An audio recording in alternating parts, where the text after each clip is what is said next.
Wouldn't it be nice if you could drive around town and tell traffic signals to turn green for you? Well, if you're driving a TTC streetcar or bus in the city of Toronto, that's exactly what happens. Or at least, that's what happens at the 400 signals equipped with Transit Signal Priority, or TSP.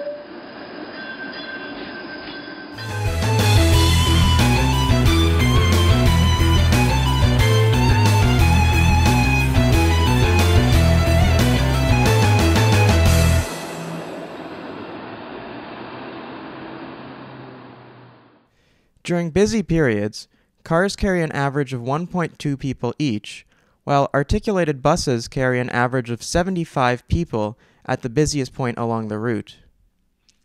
And streetcars carry an average of 130 people.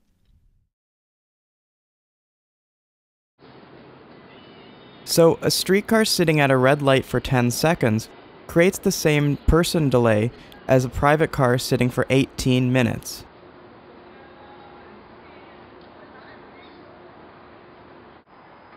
In order to minimize the time people spend at red lights, it just makes sense to prioritize transit vehicles when they're around.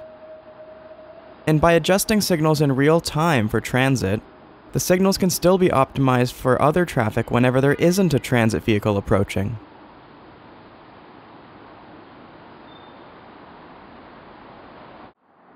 Prioritizing transit also helps reduce the subsidy required by transit companies.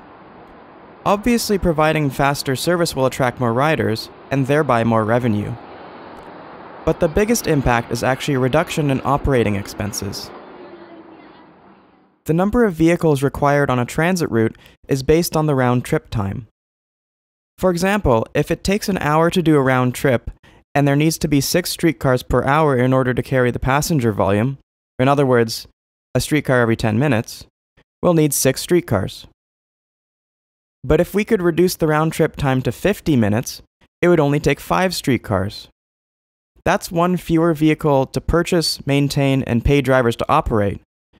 Roughly speaking, cutting the round trip time by a sixth also reduced the operating costs by a sixth, while actually providing faster service and the same capacity as before. So how do traffic signals know where streetcars and buses are in order to prioritize them?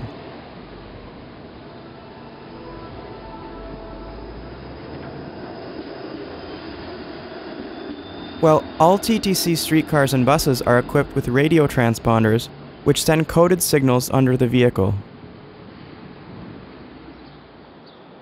These signals are then picked up by rectangular antennas in the road surface, commonly known as loops. A loop in advance of the intersection lets the transit vehicle request a green light at the next signal, while a loop at the intersection lets the signal know that the vehicle has entered the intersection so the green light can end. More complex setups also have additional loops to update the signal on the vehicle's position as it approaches the intersection. But when a signal detects an approaching transit vehicle, it can't just suddenly turn green. There are minimum intervals which need to be respected, such as the flashing don't walk, the yellow, and the all red times.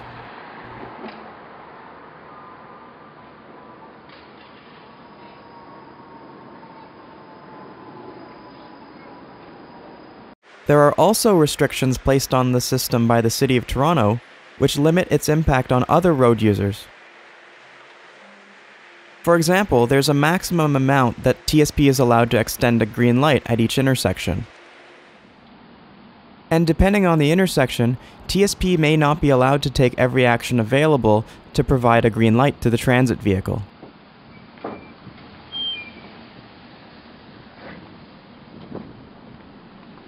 At each intersection, the TTC and the City of Toronto negotiate to determine how much priority transit should receive, and set the signal's parameters accordingly.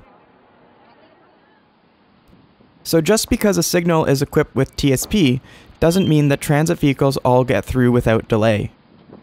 At most intersections, the program parameters restrict the system enough that some vehicles will still get stopped at red lights.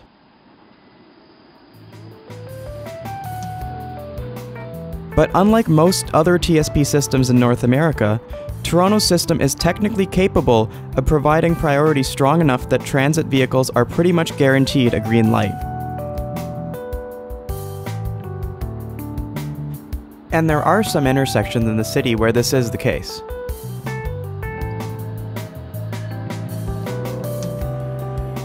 In my next video, I'll explain what Toronto's TSP system can do to prioritize transit vehicles.